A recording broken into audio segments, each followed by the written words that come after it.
1. Start here. Spin me. Okay. Oh, you get a toy. That's why kids love this thing so much.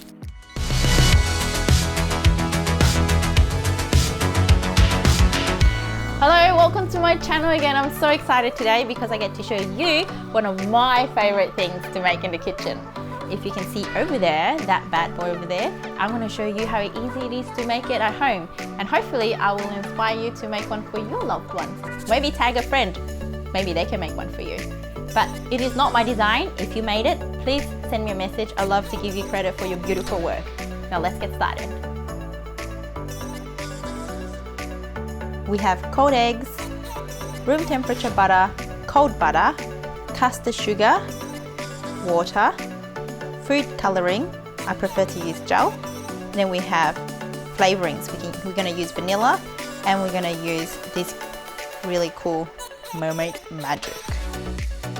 Separate your butter, have a third roughly, doesn't matter exact amount, in the fridge because it's going to help you cool down the meringue later on. Really cool tip with the eggs. When you want to separate them, use them cold. Do that first. And then let it come to room temperature. It'll foam up and make a much more beautiful meringue when it's at room temperature. So again, you want to crack it while it's cold. You want to use the egg whites at room temperature. You may have seen lots of people use different gadgets and ways to separate eggs, but if the old school way works, don't fix it.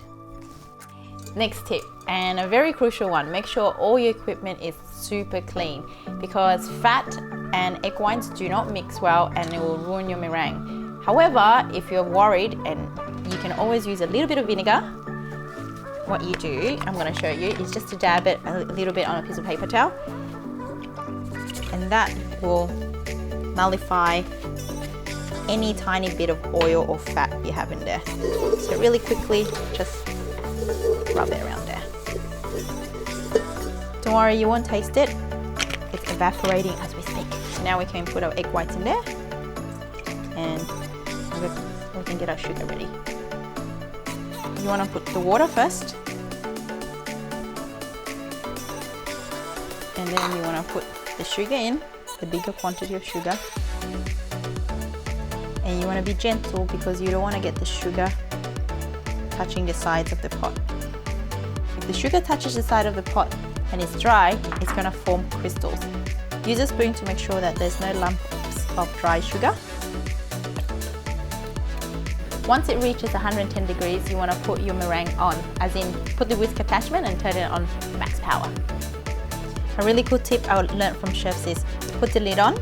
What it does is it creates enough steam and the condensation is going to drip around the edges, and you don't have to clean your bowl when you're making a caramel like this. It won't crystallize. Okay, so at 110 degrees, we're going to turn this on max. But you can tell it's almost done because it starts to be sticky on the side. You can hear this very sticky, bubbly, not like water boiling kind of sound. It's really hot, so be very, very careful. You want to put the sugar in really slowly. You want to be maintaining as many bubbles as you can.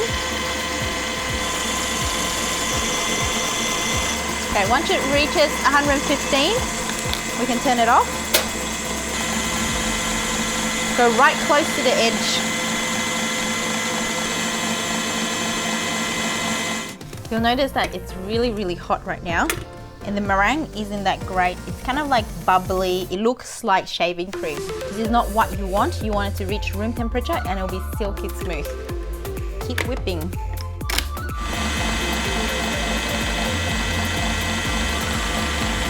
So I'm going to put the cold butter and it's going to help it cool down.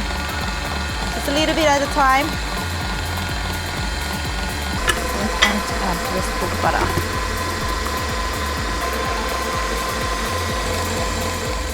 Look how soft it is. My next tip, and I learned this the hard way is make a bigger batch, and then you can put it in the freezer for 2 months or in the fridge for 2 weeks. And a really cool thing with this is you can use it as a base for anything. You can add Nutella to it, you can add chocolate to it, and it's really easy. You just mix it together at the same temperature and it should mix just fine. So you can make a strawberry cake, mix it with strawberry jam. You can make a chocolate cake, mix it with Nutella. You can make a peanut butter cake and mix it with peanut butter. So it's very versatile. Make a lot and freeze it. So I'm gonna try it out. Mermaid Magic, which smells like bubblegum. So this is a kid's cake I'm gonna use it for. So about a teaspoon. Just start with a little bit and then you can always add more later. And because I'm using that, I'm gonna use this beautiful blue color. Okay, that's a lot.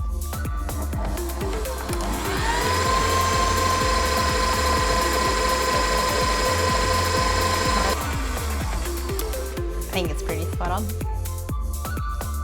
The best way to cut a cake is using one of these guys. I cannot tell you how convenient it is. You can use a knife and try to balance it, but then you'll be forever trying to align the cake and make sure that it doesn't tip. So my advice is grab yourself one of these. It's a very handy tool and it doesn't take up much space in your cupboard. You want to go across like this. The way you use it is push it down on both sides and you just go back and forth, back and forth, back and forth, back and forth. And you can use these knobs to figure out how tall you want your cake to be. And then there you have it. Your cake is ready for stacking. So this is my setup. It's a turntable that you can put your cakes on.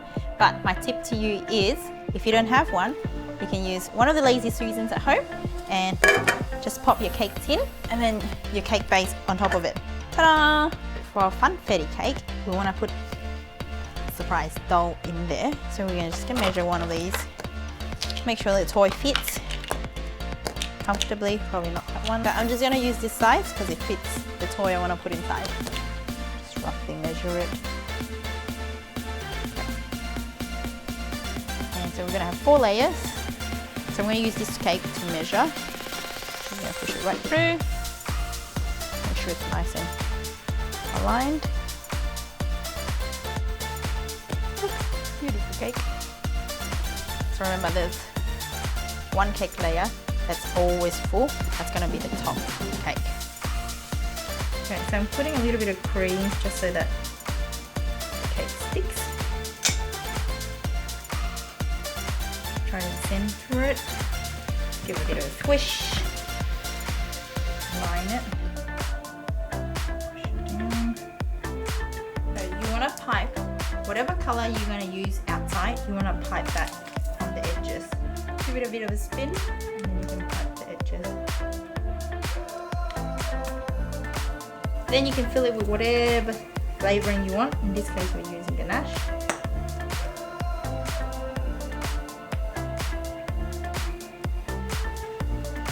So now the fun bit.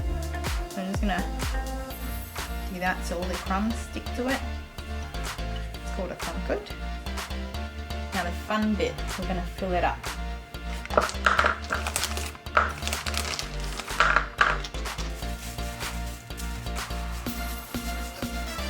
Goes in.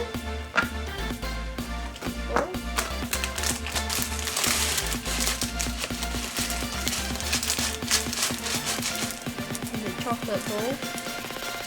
So we're going to put more fun sprinkles. This, like that.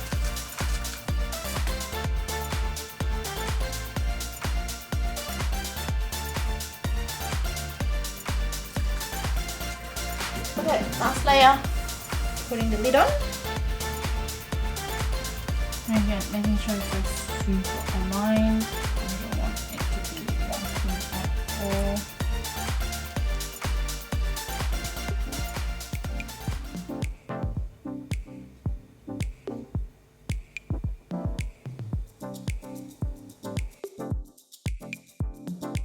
If you have one of these at home, great. This will make the job much easier. But if you don't, a really cool thing you can use is just a plastic ruler. Really cheap. You can buy it for $1 from your grocery store. But you want to hold the cake, this thing very still, and move your cake. And you want to do one big motion.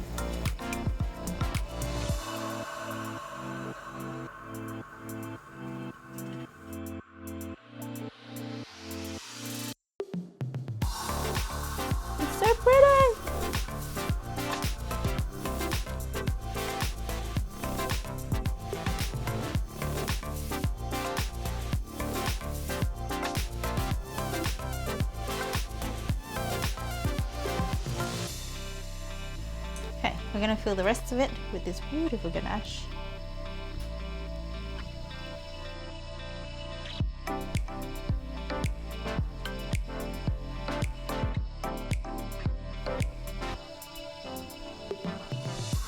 Just gonna eyeball it.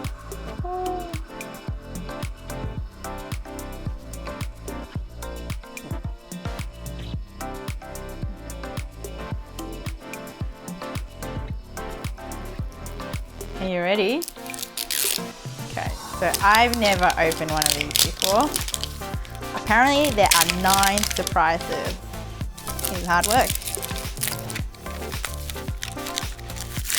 Ooh. Find the ribbon, flip it over, and pull and pop. Okay, are you ready? Gosh, oh my gosh. Oh, that's bad.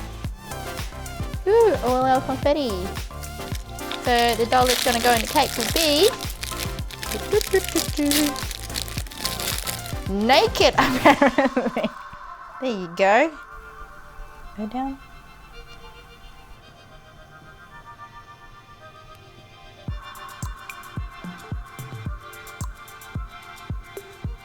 So that's it. That's how you put together a really simple cake. That's probably how I started off with putting, you know, a very simple basic color and then drips and putting decorations that are already made. So I hope you give it a go. Change the decorations to whatever you need. If your loved one likes Hershey's chocolate, chuck a couple bars in, use skewers to balance it all. I really hope this video inspired you to make a cake for your loved ones. Don't forget to subscribe, like, and turn on notifications, and follow me for more adventures. And if you want to know how to make the drip or how to make the icing, I've made those videos as well. Keep following my channel. Bye!